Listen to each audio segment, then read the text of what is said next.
क्या आपको पता है कि 60 की उम्र के बाद आपको हर महीने कम से कम 50,000 रुपये चाहिए होंगे अगर आप अपनी आज की लाइफस्टाइल मेंटेन करना चाहते हैं?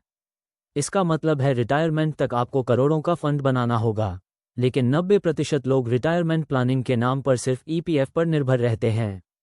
क्या सिर्फ ईपीएफ काफ़ी है या हमें कुछ और भी करना चाहिए? यही जानने के लिए आज का वीडियो पूरा देखें। नमस्ते दोस्तों और स्वागत है आपके पसंदीदा फाइनेंस चैनल पर। आज हम बात करेंगे दो ऐसे शब्दों की जो आपके रिटायरमेंट को बना या बिगाड़ सकते हैं, ईपीएफ और एनपीएस। इन दोनों में क्या अंतर है, कौन सा बेहतर है और आपको किसमें निवेश करना चाहिए? ये सारे सवाल आज आसान भाषा में समझेंगे ताकि आप अपने भविष्य के लिए सही फैसला ले सकें। सबसे पहले ये समझना ज़रूरी है कि रिटायरमेंट प्लानिंग क्यों ज़रूरी है। सोचिए, एक दिन आप काम करना बंद कर देंगे, तब आपके खर्चों का क्या होगा? घर का किराया, बिजली का बिल, खाने पीने का सामान और सबसे बढ़कर मेडिकल एक्सपेंस। अगर आपने पहले से तैयारी नहीं की तो बुढ़ापे में पैसों के लिए दूसरों पर निर्भर रहना पड़ सकता है। कोई नहीं चाहता ऐसा हो, है ना? चलिए शुरू करते हैं ईपीएफ यानी एम्प्लॉयज़ प्रोविडेंट फंड से। ये हर सैलरीड व्यक्ति के लिए एक अनिवार्य बचत योजना है।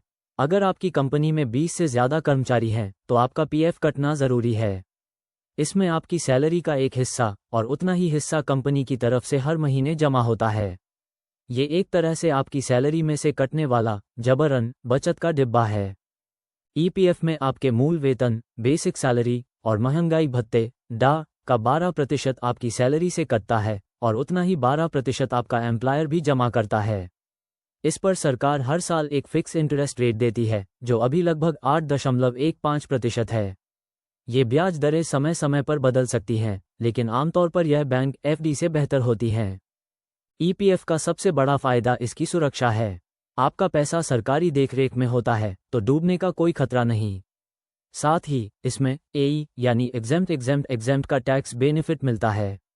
इसका मतलब है कंट्रीब्यूशन पर टैक्स छूट, मिलने वाले ब्याज पर टैक्स नहीं और मैच्योरिटी पर निकलने वाले पैसे पर भी कोई टैक्स नहीं।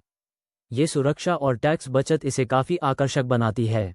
लेकिन ईपीएफ की कुछ सीमाएं भी हैं। इसकी ब्याज दरें तय होती हैं, इसलिए आपको मार्केट से मिलने वाले हाई रिटर्न का फ़ायदा नहीं मिल पाता। साथ ही एक बार रिटायर होने के बाद आपका पूरा पैसा एक साथ मिल जाता है। इसे कैसे मैनेज करें, ये आपकी जिम्मेदारी होती है। कई बार लोग रिटायरमेंट के तुरंत बाद ही सारा पैसा खर्च कर देते हैं, जिससे आगे चलकर दिक्कत होती है। अब आते हैं एनपीएस यानी नेशनल पेंशन सिस्टम पर। यह भारत सरकार की तरफ से शुरू की गई एक स्वैच्छिक पेंशन योजना है। मतलब इसमें निवेश करना आपकी इच्छा पर निर्भर करता है। ये योजना सरकारी और प्राइवेट सेक्टर दोनों में काम करने वाले लोग ले सकते हैं, यहाँ तक कि सेल्फ एम्प्लॉयड व्यक्ति भी इसमें निवेश कर सकते हैं। एनपीएस में आप अपनी मर्जी से हर महीने या जब चाहें पैसा जमा कर सकते हैं।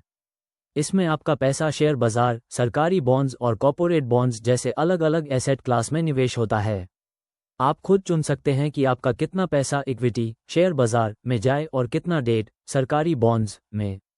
यह इसे ईपीएफ से ज़्यादा लचीला बनाता है। एनपीएस का सबसे बड़ा फायदा है मार्केट लिंक रिटर्न।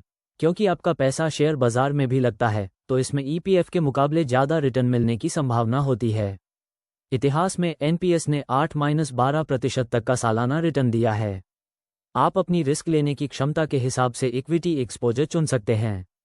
ज़्यादा रिटर्न मतलब रिटायरमेंट के लिए बड़ा फंड। टैक्स के मामले में भी एनपीएस बहुत अच्छा है। इसमें आपको सेक्शन 80C के तहत 1.5 लाख तक की टैक्स छूट मिलती है। इसके अलावा सेक्शन 80CCD-1B के तहत आप 50,000 रुपये तक का अतिरिक्त डिडक्शन ले सकते हैं। कुल मिलाकर आप 2 लाख रुपये तक का टैक्स बचा सकते हैं, जो आपकी कुल टैक्स सेविंग में एक बड़ा बूस्ट है। एनपीएस की एक खास बात इसका विड्रॉयल नियम है। जब आप 60 साल के होते हैं तो आप अपने कुल जमा फंड का 60% एक साथ निकाल सकते हैं, जिस पर कोई टैक्स नहीं लगता। बाकी के 40% से आपको एक एन्युइटी खरीदनी पड़ती है, यानी आपको हर महीने एक फिक्स पेंशन मिलती रहेगी। ये सुनिश्चित करता है कि आपके पास जीवन भर नियमित आय आती रहे। चलिए अब इन दोनों के बीच के मुख्य अंतर को समझते हैं। ईपीएफ एक अनिवार्य सरकारी समर्थित योजना है जिसमें तय ब्याज मिलता है। ये सुरक्षा और निश्चितता देती है। वहीं एनपीएस एक स्वैच्छिक मार्केट लिंक योजना है जो ज़्यादा रिटर्न की संभावना देती है, लेकिन इसमें थोड़ा जोखिम भी शामिल होता है। ईपीएफ में पूरा पैसा एक साथ मिलता है, जबकि एनपीएस में पेंशन के लिए एन्युइटी लेनी पड़ती है। दूसरा बड़ा अंतर है लचीलापन।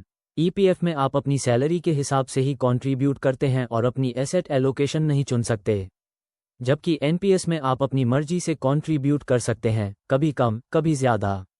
आप अपनी उम्र और रिस्क प्रोफाइल के हिसाब से अपना फंड मैनेजर और एसेट एलोकेशन भी बदल सकते हैं। टैक्सेशन की बात करें तो ईपीएफ एक एई स्कीम है, यानी सब कुछ टैक्स फ्री। एनपीएस में कंट्रीब्यूशन और 60% निकासी टैक्स फ्री होती है, लेकिन 40% जो एन्युइटी में जाता है उस पर मिलने वाली पेंशन आपकी इनकम में गिनी जाती है और उस पर टैक्स लगता है। तो दोनों के टैक्स फायदे अलग अलग हैं, पर दोनों ही अच्छी टैक्स सेविंग स्कीम है। तो सवाल ये उठता है कि आपको किसमें निवेश करना चाहिए, ईपीएफ या एनपीएस? इसका सीधा जवाब है, दोनों ही आपकी रिटायरमेंट प्लानिंग का हिस्सा होने चाहिए। ईपीएफ आपको सुरक्षा और एक बुनियादी फंड देता है जो किसी भी हालत में आपके पास होगा। यह आपकी रिटायरमेंट की नींव है। वहीं एनपीएस आपको उस नींव पर एक मजबूत इमारत बनाने में मदद करता है। ज़्यादा रिटर्न की क्षमता के साथ यह आपको एक बड़ा रिटायरमेंट कॉर्पस बनाने और रिटायरमेंट के बाद भी नियमित आय पेंशन सुनिश्चित करने में मदद करता है। यह आपके रिटायरमेंट फंड को महंगाई से लड़ने की ताकत देता है। एक स्मार्ट अप्रोच ये होगी कि आप अपनी सैलरी के हिसाब से ईपीएफ में तो पैसा जमा करें ही, साथ ही एनपीएस में भी अपनी इनकम का कुछ हिस्सा वॉलंटरी कंट्रीब्यूट करें। इससे आपको सुरक्षा, अच्छा रिटर्न और टैक्स बेनिफिट तीनों का फायदा मिलेगा। अपने वित्तीय सलाहकार से बात करके अपनी ज़रूरतों के हिसाब से सही प्लान चुनें। आज ही अपने रिटायरमेंट की ज़रूरत का अनुमान लगाएं। सोचें कि 60 की उम्र में आपको कितने पैसे चाहिए होंगे। इंटरनेट पर कई रिटायरमेंट कैलकुलेटर उपलब्ध हैं जो इसमें आपकी मदद कर सकते हैं। जितनी जल्दी आप शुरुआत करेंगे, उतना ही बड़ा फंड आप बना पाएंगे। कंपाउंडिंग की ताकत को कम मत समझिए। एक छोटा निवेश भी लंबे समय में बहुत बड़ा बन सकता है। तो दोस्तों, निष्कर्ष ये है कि एनपीएस और ईपीएफ दोनों ही महत्वपूर्ण हैं। ईपीएफ आपकी सुरक्षा की गारंटी है और एनपीएस आपकी वृद्धि की क्षमता। दोनों को साथ लेकर चलें और एक शानदार रिटायरमेंट जिएं। उम्मीद है आपको ये जानकारी पसंद आई होगी। अगर हाँ, तो इस वीडियो को लाइक करें, अपने दोस्तों और परिवार के साथ शेयर करें और ऐसे ही और फाइनेंस ज्ञान के लिए चैनल को सब्सक्राइब करना न भूलें। मिलते हैं अगले वीडियो में, तब तक के लिए खुश रहिए और समझदारी से निवेश कीजिए।